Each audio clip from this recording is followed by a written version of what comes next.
Hello and welcome to FormFest 2024.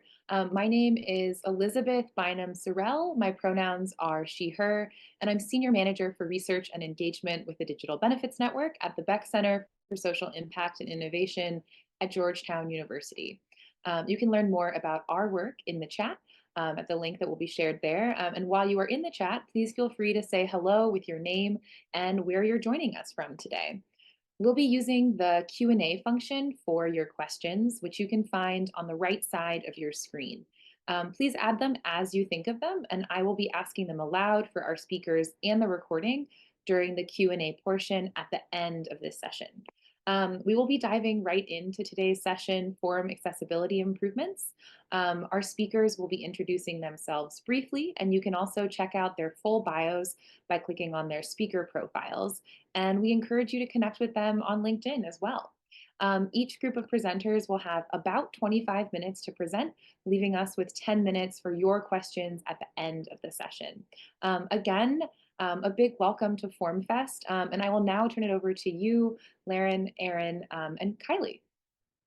All right, sharing my screen hopefully now. First of all, I just want to say hi to everyone. Thank you so much for being here today. My name is Laryn. My pronouns are she, her. I'm a service design lead, and I'm joined today by my lovely colleagues, Erin and Kylie. We're from the Ministry of Attorney General in the Government of British Columbia in Canada. Today, we're going to be talking to you about a project where we redesign paper forms. So these forms are related to family legal matters here in British Columbia. They address issues such as parenting arrangements, priority parenting matters, and they also include protection orders. While there is an online application you can use to complete these forms, paper forms are made available as some people prefer paper forms, and not everybody has consistent access to the internet. Additionally, some people can complete these forms in person at any number of the legal support service locations located throughout our province. We're going to talk to you today about the process of redesigning these forms and what that entailed. We'll talk to how we combine both policy and service design in our approach. We'll get into kind of the user-centered design methods we use to conduct research and inform design changes that we made. And we'll also speak to some of the design changes to the forms themselves. All right, I'm going to pass it off to my colleagues to introduce themselves. Thanks, Laryn. So this project required expertise from policy and service design disciplines to effectively address the unique challenges that these forms posed. I'm Erin Smith. I'm a senior policy analyst with the Family Policy Legislation and Transformation Division. Our team is responsible for private family law legislation, including statutes and regulations in British Columbia. I was the project lead and brought extensive policy expertise, especially in the areas impacting family law, knowledge of complex requirements of the court forms, as well as their legal implications. And I was responsible for ensuring our forms met regulatory standards while also being user-friendly. Hi, my name is Kylie. My pronouns are she, her. I'm a policy analyst also on the family policy team that Erin is on. I played a key role in building the forms and merging the policy and design approaches.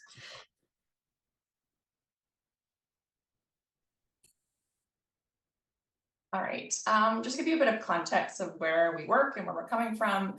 So we work for the BC Public Service here in British Columbia, and we all work within the Ministry of Attorney General, and then within that ministry, the Justice Services branch. So this branch includes 8 different divisions with hundreds of staff across our province. The aim of this branch is to improve users' access to justice and their experience with the justice system here in British Columbia. We do this by delivering and transforming justice services, for example, legal forms for family law matters. Some of the main objectives of our branch are to provide programs and services related to family justice, Indigenous justice, and access to justice. Before we get further into the presentation today, I'm going to pass back to Kylie, who's going to do a land acknowledgement. Thank you. So we are grateful to be joining you as settlers on the unceded ancestral and traditional lands of the Algonquin peoples, known today as the Songhees and Esquimalt nations, as well as the Musqueam, Tsleil-Waututh, and Squamish nations of the Coast Salish peoples. These lands have been cared for and protected by their ancestors and communities for generations, and we're very grateful to be gathered here together today.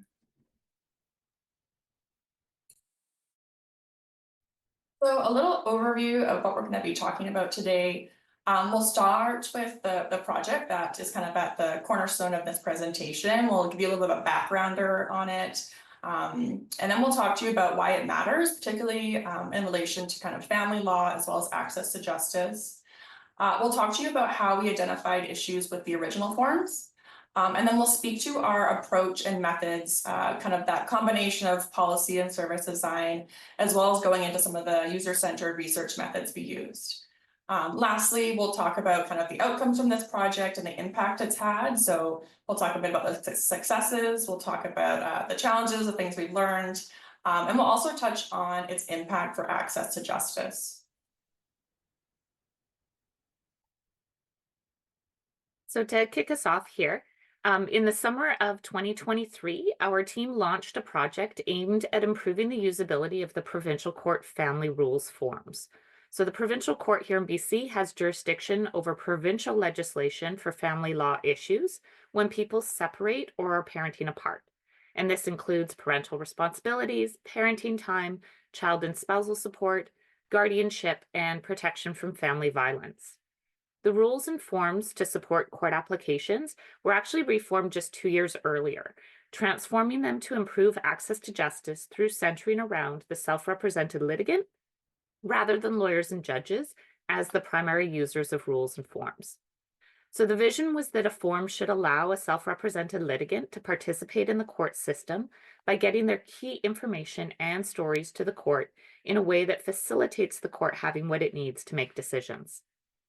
So when shifting directions and introducing something new, it's really important to recognize that there are often areas where initial progress may require some concessions, as it's not always possible to push every boundary right from the start. So speaking to some of the change management aspects. So with a project the scale of the new court rules, content of the forms really became the focus rather than design. This project that was started last summer specifically looked at improving the usability of the forms and brought together policy analysts and service designers with a lot of support from legal counsel. So this initiative took a team and was a collaborative effort with several key partners, including court services and the provincial court. To ensure we fully understood the issues with usability of the existing forms, we engaged in conversations and surveyed a broad range of users. So that included members of the public, court staff and other frontline workers, as well as lawyers and judges. Through these explorations, we learned about the current user experience. We identified specific usability challenges that made the forms difficult for many people to navigate, and we began identifying targeted areas for improvements. The aim of the project was to create forms that met legal standards, but were also intuitive and accessible for those navigating the family legal system on their own without a lawyer. And overall were clearer, more effective, and easier for everyone to use. All right, so I'm going to talk a little bit about why this project matters, particularly for our branch. So self-represented individuals, so those are individuals that are navigating the legal system without the help of a lawyer. They're increasingly common here in Provincial Court Family Matters in British Columbia. And this really highlights the need for legal processes that are clear and accessible. The stats that I'm sharing here just kind of emphasize the importance of user-centered design in creating justice systems that support all users in their access to justice. As you can see, there's a large portion of the population that's navigating family legal matters without a lawyer at this time.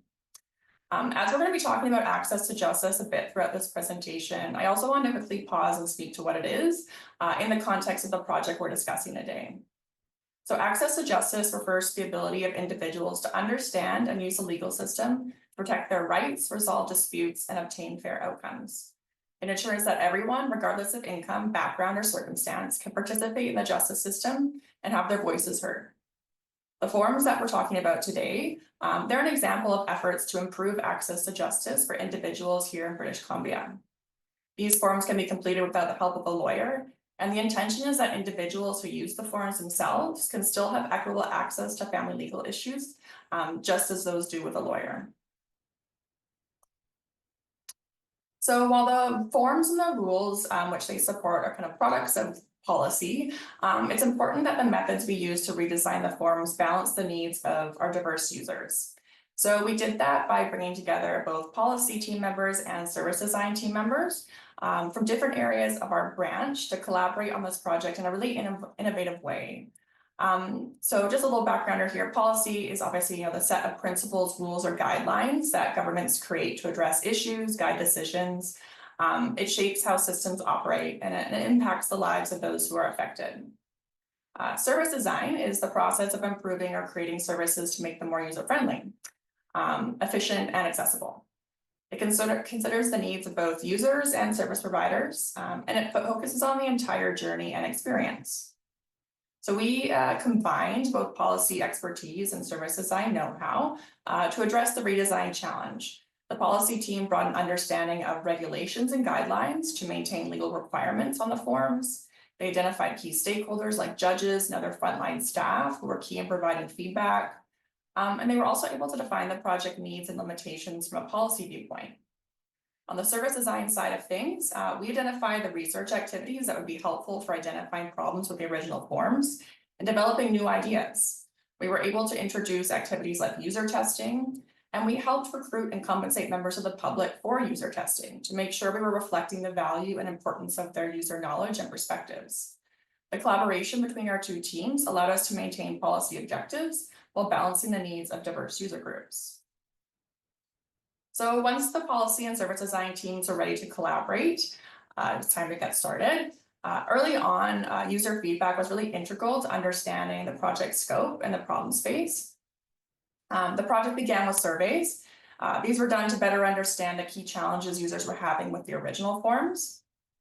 This consisted of 5 different surveys conducted to understand the key challenges of diverse users. So each survey type was specific to a different user group. So members of the public had one, lawyers had one, judges had one, legal support staff had a different one. The 5 surveys collected over 147 responses from members of the public, support workers, paralegals, legal assistants, legal advocates, lawyers, and judges. And the surveys resulted in over 750 unique data points. So once we had all that data, the 750 data points, we needed to do something with it. We used it to help frame the problem space, which was a critical step in ensuring the solutions would be user-centered. We created an advisory group that included judges and members of court services. So that's another branch within the large Ministry of Attorney General. And they helped advise on the data and assist in analyzing it. This group participated in virtual workshops where we leveraged design thinking to understand the survey data. We participated in activities like affinity mapping, which helped us organize the research findings into themes. And we facilitated some how might we activities, which helped us to turn the challenges and data from those original forms into opportunities for solution design in our new form prototypes. These activities helped ensure that our project was grounded in real user needs, and it allowed us to balance different perspectives when analyzing the data, including those of the advisory group.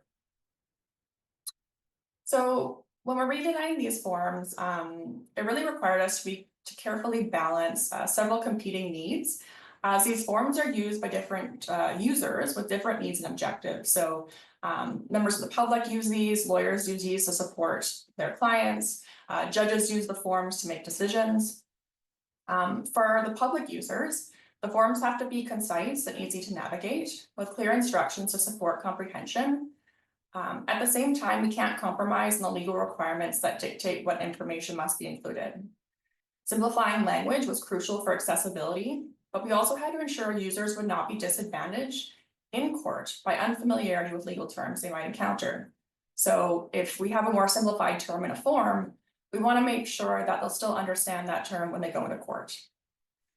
Finally, the forms had to work for judges who rely on structured, clear information to make informed decisions about claims.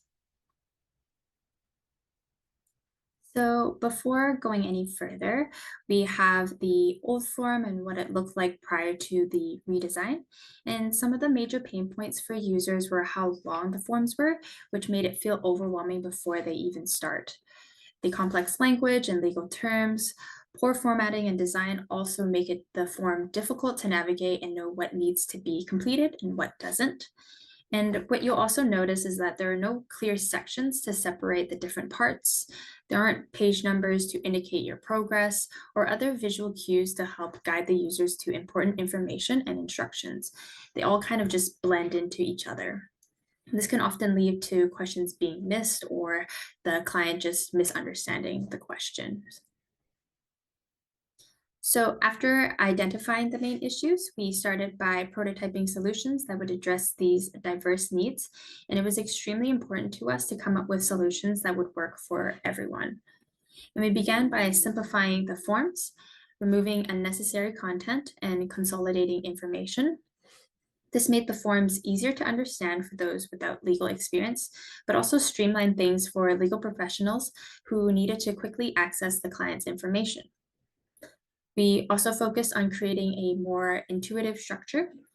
We did this by adding clearer page numbers, better highlighted headings, and a more logical flow of information, ensuring that the forms were easier to follow no matter who was using them. And this was all about balancing clarity with functionality. Addressing legal jargon was another key area of focus. We rewrote complex legal terms in plain language, but we also added a sidebar with legal definitions and helpful tips. This was a way to balance the need for accessible language while also preserving the legal accuracy of the content. And finally, we tackled navigation. Since multi-sections forms could be very overwhelming, we added these instructional menus and progress indicators throughout the forms. And these elements all help to make the users feel more confident about where they were in the process and provided a clear guidance along the way. So once the prototypes were ready, it was time to get some feedback. And in January of this year, we hosted a public user testing session in Vancouver. And despite some challenges like having to reschedule during a huge snowstorm, we were still able to get 6 participants to join us in this testing. During the session, participants completed tasks designed to uncover any usability issues. And we then followed up with questions to dive deeper into their experiences and highlight any pain points. In addition to the public testing, we also worked closely with key stakeholders, including court staff, the family justice service staff, and judges through virtual workshops. And their feedback was critical in helping us balance the needs of the system as a whole with those of the individual users. As we received feedback, we made iterative changes to the prototypes, carefully balancing the input from all the diverse groups. And this ensured that the solution was not only user-centered, but also worked effectively within the broader legal framework. For example, the self-represented litigants, the sidebar with the additional legal definitions and tips help make complex terms easier to understand. The updated visual design with its clear structure and simplified language made the forms feel less overwhelming. The court staff also pointed out that the sidebar helped them to work more efficiently. And because the additional information was separated from the main sections, they were able to review the forms faster, answer fewer questions, and ultimately streamline their own processes. And these examples really showed us how important it was to balance the needs of all stakeholders in the design process. So again, here we have what it looks like before. And here we have the after. So here you can see the sidebar I was talking about, and you can also see we've used elements like different shading, boxes, bolding, italics, and font size, which are all strategically placed to highlight key information. This also helps to break up the content, making it easier for users to focus on what matters most. And because the form became more visually intuitive, even though we technically added a bit more information, the issues of length, comprehension, and navigations weren't really an issue anymore. So the successes of this project really highlight the impact of balancing design, collaboration, and thoughtful processes to drive service improvements. One of our biggest success was the way we integrated user feedback into every step of the redesign. Balancing the needs of all stakeholders while ensuring the solution was truly user-centered was a challenging but rewarding process. And this project also demonstrated how service design can help educate policy teams in real time, fostering continuous learning and growth. By combining policy expertise with service design insights, we found solutions that neither team could have created on their own. And most recently, our collaborative approach was recognized and awarded the Premier's Awards for Innovation and Excellence in the category of evidence-based design, which highlighted the power of teamwork. All right, with success, there is always challenges, and there was some with this project. The work required balancing different priorities, which was both time intensive and resource heavy. For example, testing constraints like choosing between virtual and in-person sessions, managing recruitment and rescheduling, these all added complexity to our processes. A significant challenge was allocating time for foundational, below the surface work, the work that we have to do but doesn't get seen. Things like recruiting participants, coordinating honorariums, preparing our virtual collaboration spaces, booking rooms, coordinating travel. Another key lesson was recognizing the diversity of user groups and meeting them where they're at. Different users have varied levels of familiarity with legal processes, and our solutions needed to be flexible to address these differences. As the designs have been implemented, we've also realized the importance of change management. So adopting new forms requires cultural and procedural shifts, not just technical design changes. For example, some members of the public complete these forms more frequently than others. They might be updating parenting arrangements. And for these users, the introduction of new forms adds a procedural change they might not have anticipated. Finally, we've learned the value of maintaining ongoing user engagement and feedback channels. So listening doesn't end with the initial testing. It's an iterative process to help ensure long-term success and adaptability. All right, before we end today's session, I wanted to quickly return to the issue of access to justice.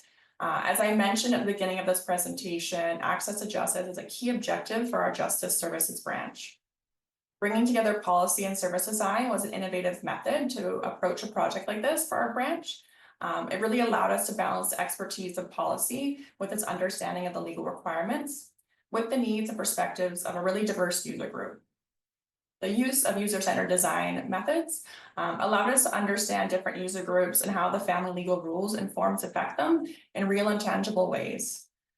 These methods supported us in speaking to users accessing justice and those involved in supporting that access. This method really allowed us to bridge gaps and support meaningful improvements to how services such as paper forms are delivered, which is critical for improving access to justice for individuals, particularly those who are navigating the legal system without support. That is the end of our presentation today. We just want to say thank you so much for listening. We're excited to hear any questions you might have during the QA. But if you have questions that don't get asked or you just like to network, feel free to reach out to any of us. Thank you so much to our presenters from British Columbia. As a reminder, we will be taking your questions from the Q&A at the end of the session. And it looks like we already have a lot coming in, which is very exciting. But with that, I'd like to pass to Allison for our next presentation. Great, thank you so much. So hello, everyone. I hope that everyone can hear me. My name is Allison Hyam, and I am the Data and Forms Administrator for the Wisconsin Department of Public Instruction here in Madison, Wisconsin.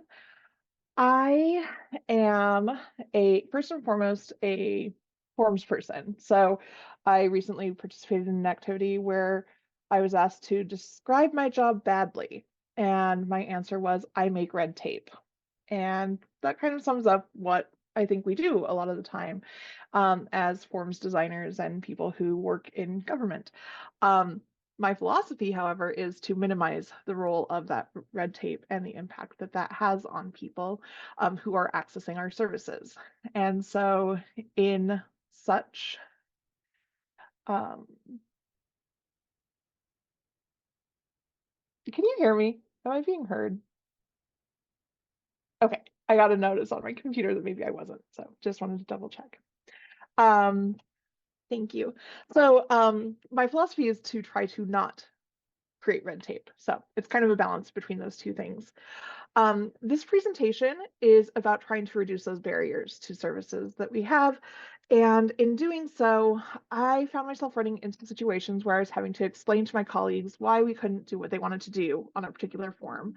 So I was working with some of the subject matter experts within our agency and finding that we weren't on the same page, and as we were having these conversations.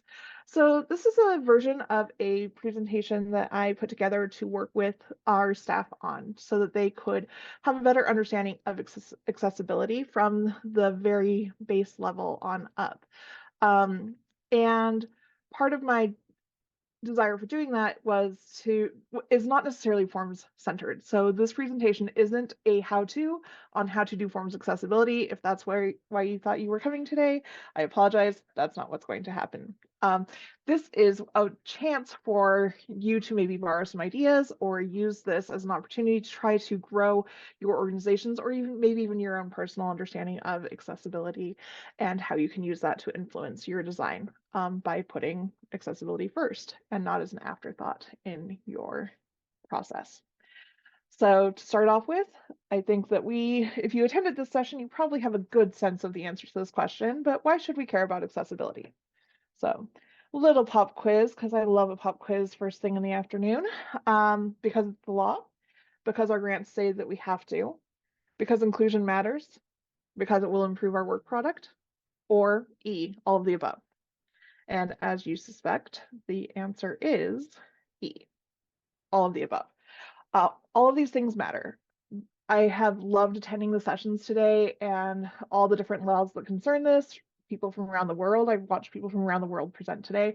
So I'm not going to try and get into what those laws are that influence this, but it does matter. Most places have laws that say that we should be accessible. A lot of our funding says we need to be accessible. I think most important to me personally is that inclusion does matter. And overall, if we put accessibility first, it will improve our overall design product. So accessibility is a really big term. It can mean so many different things. And sometimes as you're having these conversations, you'll discover that that you're talking about completely different things. Maybe you're talking about accessibility in terms of traversable or being able to navigate using a wheelchair. Maybe you're talking about keyboard only navigation, being able to use a screen reader, things that are available in Braille, having American Sign Language interpretation available.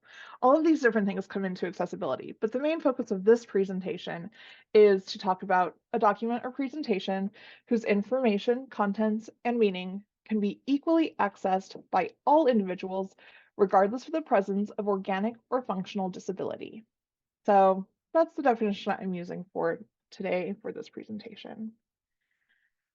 Working at the Wisconsin Department of Public Instruction, I have the honor and privilege of working with educators. And this cartoon is a example that is often used in universal design for learning spaces. It's a cartoon that depicts a person in a wheelchair user, who is asking the question, could you please shovel the ramp? And there's a person standing on the stairs who is shoveling snow and says, all of these other kids are waiting to use the stairs. When I get through shoveling them off, then I will clear the ramp for you.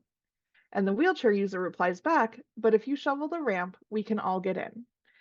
And at the bottom is a caption that says, clearing a path for people with special needs clears a path for everyone. So this cartoon is inspired by a public school student who has disabilities, and it's an old cartoon, goes all the way back to 2002, but I think that it really demonstrates the importance of accessibility first. So if we made the ramp accessible, then everyone could get in using that same ramp. But by clearing the stairs first, then the people who need the ramp aren't able to use it. So an example of this, kind of pushing this back over into forms world or into document world, is if we make a form that is screen reader accessible, we actually by default increase accessibility for users that use a keyboard to navigate, and we will improve the overall readability. Generally speaking, of course, there are exceptions, but generally speaking, if you make something that is screen reader accessible, you have increased mobility access. So it's really important, not just for the thing that you think it's important for, if that makes sense.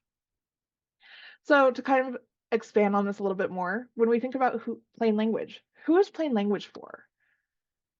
Perhaps it's people who are encountering encountering an unknown topic or something new, people with low reading literacy, English language learners, neurodivergent folks, interpreters and translators who might be using our work. A number of different folks are impacted by plain language. And most of all, plain language actually benefits staff, who ultimately will have fewer questions to answer about what's meant by a document or website. So again, we use plain language and we think about it in terms of all these other things. We think about it in terms of, low English proficiency. And the reality is, yes, they will definitely benefit from it, and so will all of these other folks. It's not just for our target demographic that we're thinking of when we're doing the work to make something in plain language. So the next question is, where is accessibility needed? And I have seen so many great conversations about this today. I attended a session earlier that was called "The Best Form is No Form." And I think it relates really closely to this quote here, which is, not everything needs to be accessible. Some things just shouldn't exist. But if it does exist, it should be accessible. One of my favorite creators, Hayden Pickering, that's a quote from him. And it is pointing out that, do you actually need this form? Does this form actually need to be a PDF? Does it have to be done in these ways? Can we rethink this? And if you're going to do it that way, it needs to be made accessible. So this can also be summed up by a bumper sticker that is on one of my colleagues' work laptops, which says, if it's not accessible, then it's not acceptable. I think that really sums it up much more succinctly. That said, I am a one-person department who manages all the forms for my agency, and that's a really daunting task because our forms are not all accessible. I will admit that in public, not all of our forms are accessible. They should be, but they're not. I don't want to let that daunting task get in the way of doing better. And so my third quote for this slide is from one of my former boss's favorite sayings: don't let perfection get in the way of progress. Make incremental change, do what you can. I won't be able to make all of our forms accessible tomorrow, but I can make the form that I'm working on tomorrow accessible. And so working through things step by step. Don't let perfection get in the way of progress. As a part of that, you might want to ask yourself, when should I start to think about accessibility? So often, the form that I'm working on tomorrow, which I know will not be accessible and needs to be made accessible, I will be retrofitting accessibility onto that form to make it work. I'm not going to be able to redesign that form tomorrow. That's just not realistic. I have some new ideas on how I can approach that thanks to all of the wonderful presentations I've attended today, including the folks who presented just before me. I have some great ideas that I can take with me to try to improve. But the reality is I'm probably not going to get that done given that this form is due by Friday. So it's important that we start to think about these things early on instead of just going back and doing remediation of forms that are not accessible. So you want to build in time to review all of this while you're planning the project out from the very beginning, not as an afterthought. You should use accessibility checkers that are present in Word and Adobe, but don't just rely on those. Don't rely on internal checkers. There's a great product out there called PAC 2024. It's PDF accessibility checker, PAC 2024, does a great job of doing an accessibility check on your documents. I was actually working with a developer the other day and they were like, well, it's accessible. It passed the Adobe checker. And I went to see it and it wasn't accessible. There just were no tags at all in the PDF. So it passed the checker because none of the tags were bad. So again, just because something is compliant and meets that checklist that maybe you were hoping to get today, that doesn't mean that it's necessarily accessible. Just because something is accessible doesn't necessarily mean that it's user-friendly. And doing good design is always better than remediating something that's broken. So those are kind of the things that you should be keeping in mind as you're thinking about accessibility. So now that I am, running close on time, let's start with an agenda now that we're halfway through. This is an agenda that I created for one of the trainings that I was presenting, and you can see there are a number of accessibility issues on this form or on this document. Starting off, we have alt text that's blank. So we have a couple of different options for what good alt text might be. You might want to mark this as decorative. You might want to say, this is a fall forest scene with trees and flowers, or the feeling that we're trying to evoke, which is fall vibes. So out of these, oftentimes when I give this presentation, I'll get feedback that we should just mark it as decorative. It doesn't serve any real purpose in being there. It just exists. I would actually disagree with that and say that we should describe what it is. Oftentimes when we're talking about accessibility, we start talking about things in terms of thinking in really black and white terms, people who are blind and people who are using their vision. But the reality is, in there's a whole spectrum of folks who might have limited vision, and they know that something is there, but they can't tell exactly what it is. So by giving them a better description, like fall forest scene with trees and flowers, gives them an idea of what is there without just saying, oh, this is decorative, don't worry about it. So it adds that element of inclusion into their experience. But again, kind of going back to does this need to exist at all? Do we actually need to have an image there? Or maybe we could just add in our agency's logo and make it look a little bit more official, a little bit more professional, and have in the alt text with DPI logo. Another accessibility issue that you might find on here is the welcome at the top. The contrast ratio here is not great.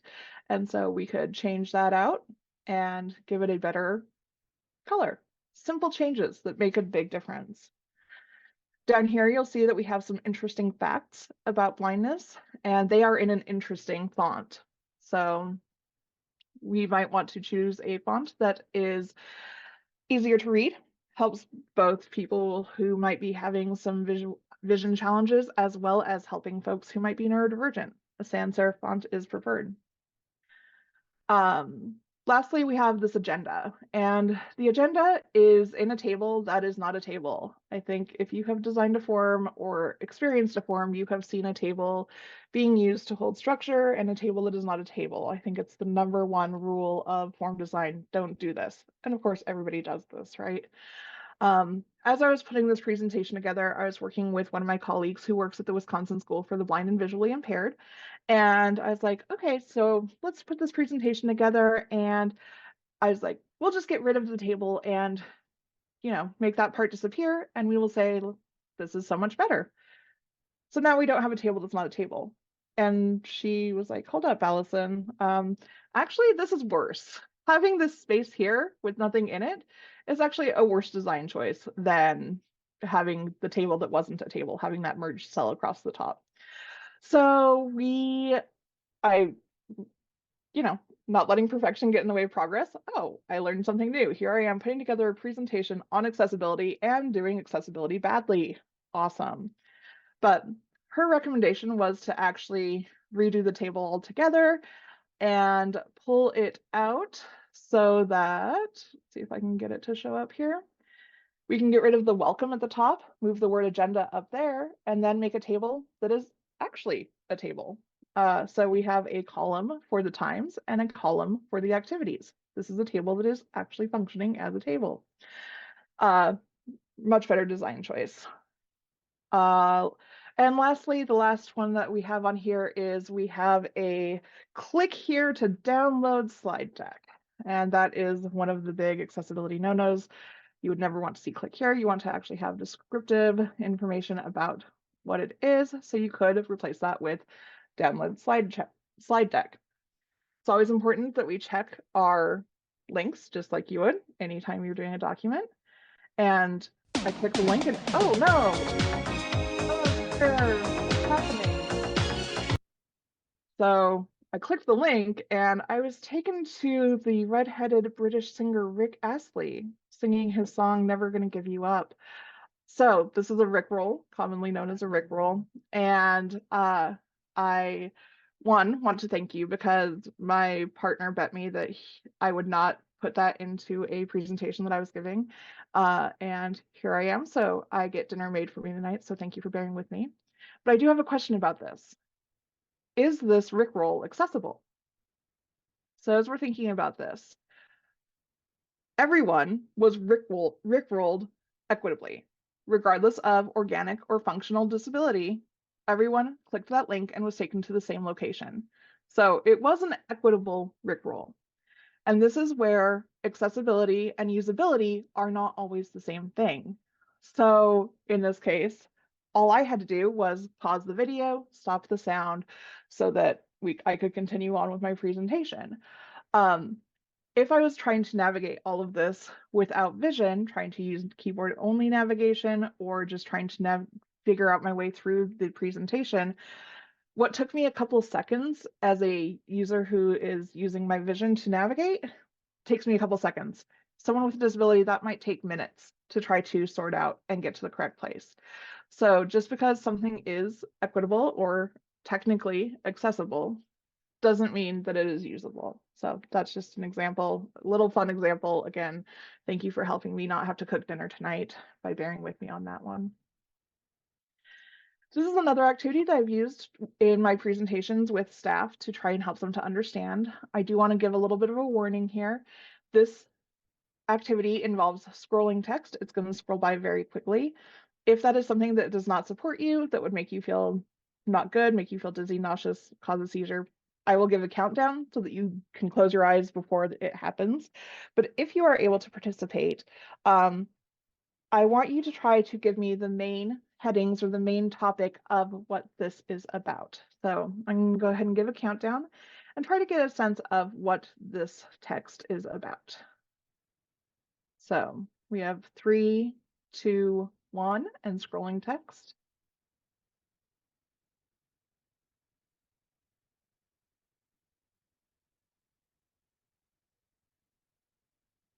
All right, so if you are very eagle-eyed and able to read very quickly, you might have noticed that that was about headings. Also, there was a clue at the top that says this is the headings activity. That whole article was about headings. It went by very quickly. So I'm going to give that activity one more time, and this time try to get the main points and the main information out of it. So again, I'll give another countdown so that you can close your eyes if watching scrolling text would not be beneficial to you, but try to get the headings a second time. 1 second. And so 3, 2, 1.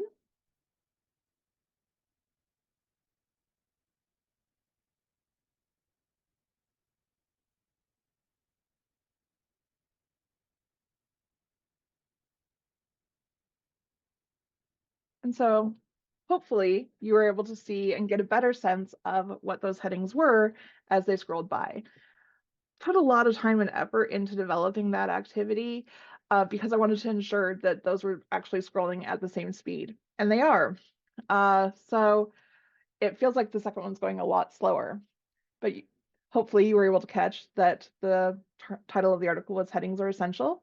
Should never forget the importance of headings. So you can see this, we have a heading level 2. Going down to the next level, we have heading level 3. They're going to help your audience find important details and give your audience the main points. You get to control the sections and landmarks. You can up your headings game with some pro tips. And again, you can win bets by using headings. If you'll notice, never gonna give you up. Now my partner has to cook me dinner for a week. So again, thank you for bearing with me. And again, if you look at this, it might remind you of something that you encountered in high school or maybe even middle school, college, when you had to outline a document before you started writing it. So if we start thinking about things from a perspective of, if you want to do good writing, do an outline first. Put your title in there, put your sections, break out your thoughts, and help organize your thinking beforehand. If you do this using headings and thinking about it in terms of headings, it's going to help your overall work product. You're going to have the same information, heading 1, heading 2, heading 3, and it helps organize your information so much more clearly, both from a screen reader perspective and just from a good writing perspective. So double benefit. Some tips as you're doing this: use the templates that are available in whatever you're using, oftentimes Microsoft Word. If you use the templates that are available to you, use the styles that are preset up in that top bar at the very top of your screen.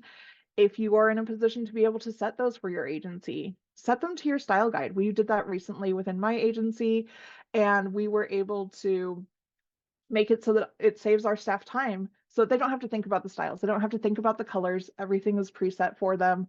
They just have to click heading style 1 and everything will be set correctly. Saves them a lot of time. Same with using lists. Use the bulleted lists, use the numbered lists that are available to be pre-formatted by whatever tool you're using. Google Docs does it, Word does it, both of them are really functional. And again, if you use those, it makes the accessibility at the end so much easier. But again, you want to be doing that at the very beginning of the project, not at the tail end. So it's not an afterthought. It's something that you do really early on. So I know I said there wouldn't be a checklist, but I did include a checklist because how can you talk about accessibility without one? Just some things to think about. Structure content with headings, lists, and table headers. Write meaningful links that work out of context, not click here to learn more.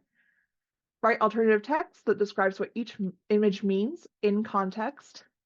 Use text, avoid images of text. Use high contrast colors and check colors contrast with eyedropper tools. WCAG has a really great one. So simple, you don't need any special software. You can just go to WCAG and use their eyedropper tool. Don't rely on color alone to convey meaning. I actually cut out an activity that I would usually include here where we have a couple of circles, red and green to indicate yes or no. And don't do that. Red-green color blindness is really common. All you have to do is add a check mark inside of that red circle, or a green check mark inside of the green circle, a red X. You've now conveyed that information in 2 separate ways, and it's easier for anyone who's colorblind to understand. Provide captions and transcripts for video and audio, and make sure to tag language switches. So again, all of this is stuff that's available on WCAG's website. None of this, I'm not breaking any new ground here, but these are just things to keep in mind as you're designing from the very beginning rather than thinking about things from the end. So again, thank you so much for listening to everything that I had to say today. I know I cruised through a lot of information really quickly, and if you have any questions, I'm happy to answer them in a Q&A.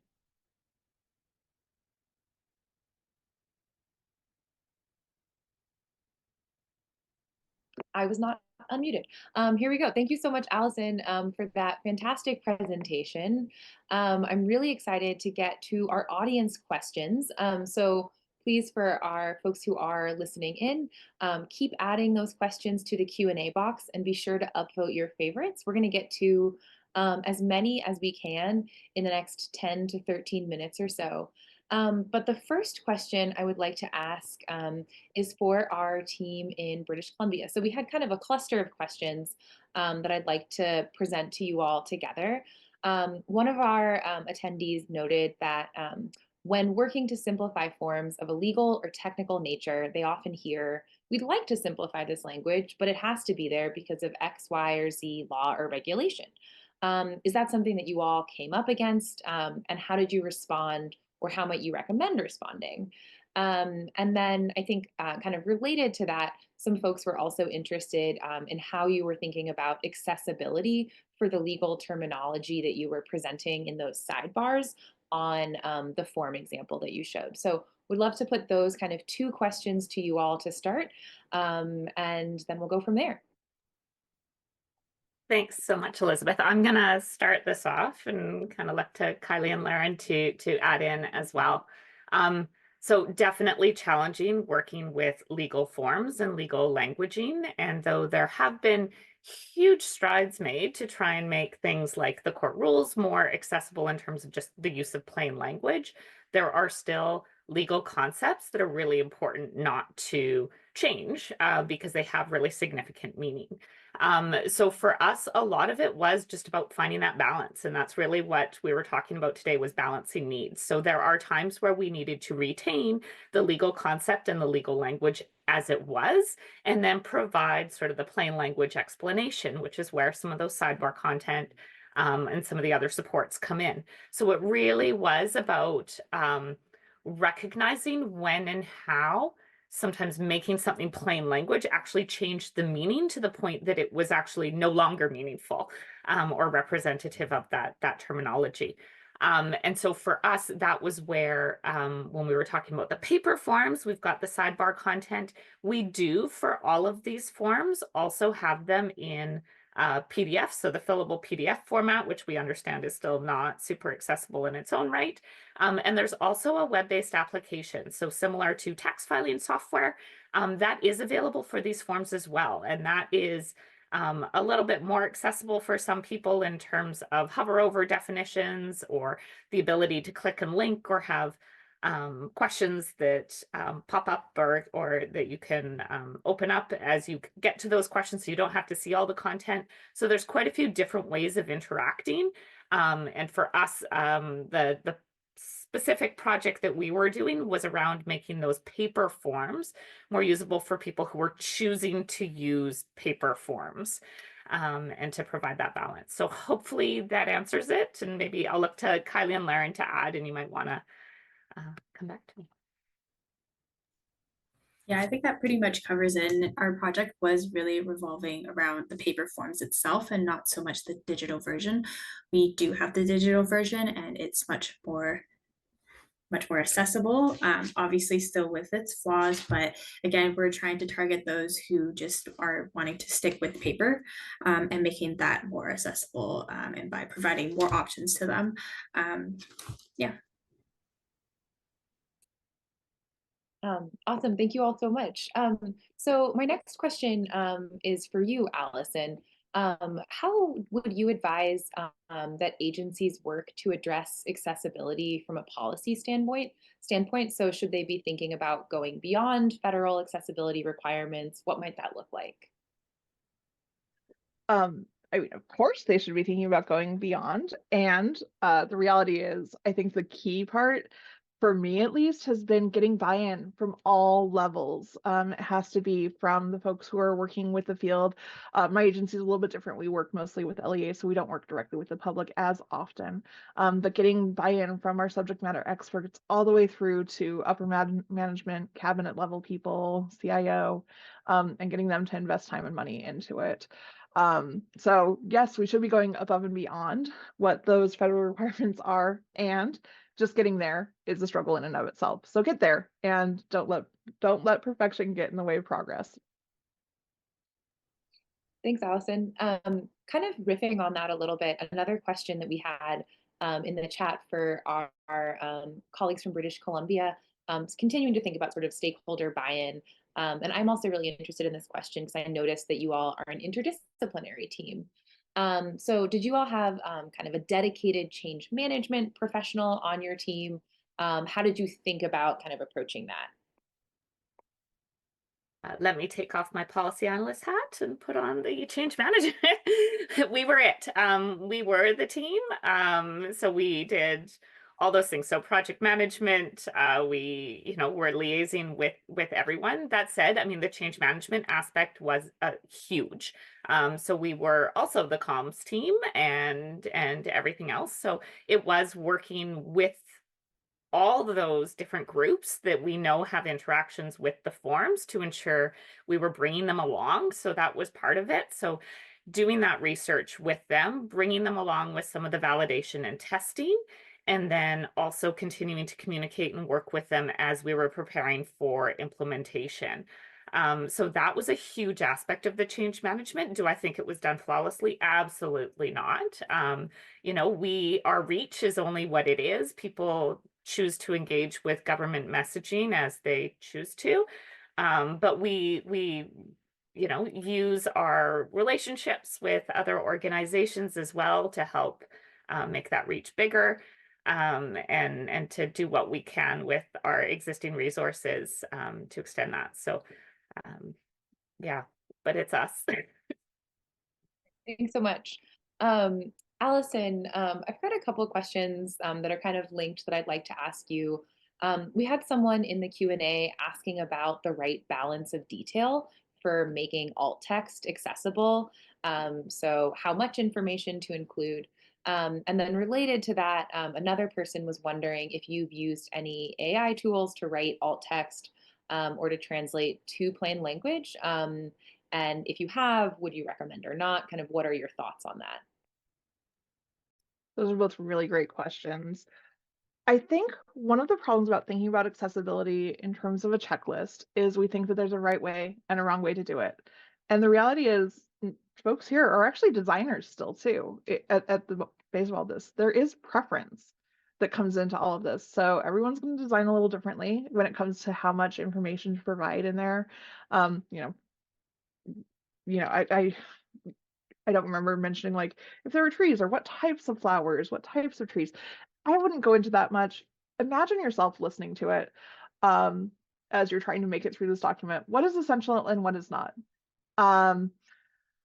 What is actually helpful, what is not helpful. Getting into too much detail, you're going to detract from the actual message. I want folks to know that there was an image there and that the image was put there intentionally to try and create a moment, you know, trying to create fall vibes, but I'm not just going to say fall vibes because that could mean any number of things. So I want to give a little bit more detail than that. I actually, for me personally, in my designing experience, I recently went through a situation where I lost most of my vision in one of my eyes temporarily. So it was a really interesting thing to go through as I was on this accessibility journey, trying to learn as much as I could about accessibility. But it really changed the way I was viewing things. And the other really fun part of it was I could actually see out of my my left eye, but I couldn't see out of my right eye. I had a very large spot in the middle of my right eye, a partially detached retina. So I would like close my eye and see like, oh, okay, this is what it would look like to somebody who has this amount of vision loss. Oh, this is what it looks like to a sighted user. And so kind of comparing that. So doing different things to try and experience it for yourself without necessarily trying to like cosplay a disability, because that's also not all that effective. But just knowing that it's not all black and white, it's not all one or the other. There is this big pile in the middle that is the majority. So then to the question of AI, it's gotten so much better in just the last 6 months, right? It's way more descriptive and really great. I would always double check it though. It doesn't know what it is. It doesn't always know, and it doesn't always give a good level of detail. So yeah, absolutely use it. Anything you can to get through all the work that we have, but double check it. Thanks, Allison. Knowing we just have a few minutes left, I'd like to ask each of you kind of one more very short question. So for our colleagues in British Columbia, one of our attendees was noting what a fantastic job they feel like you did with this project, and wanted to give you an opportunity to talk about what you would do if you had more time or resources to dedicate to that kind of work, things you wanted to do that you didn't have a chance to do. I'm happy to take that one. I think for us, like timelines, there's a lot of deadlines that we have to meet that are kind of out of our control. And so we would have loved to have a couple more prototyping sessions with members of the public to kind of work on those prototypes. So I think for us, kind of extending that kind of timeline would have been great. And having kind of the budget maybe expanded a bit too. Like when it came to things like recruitment, we were doing a lot of just kind of cold emailing, posting on Facebook channels. So it was kind of, you know, we did what we had to do, but would always welcome more budget and a little bit of a longer timeline. Awesome, thanks. And then Allison, for you, I know you mentioned being kind of a one-person department or team. I think it might be helpful for our audience to hear about how you think about prioritization and how you think others might think about prioritization when it comes to addressing accessibility if you're working on a solo or very small team.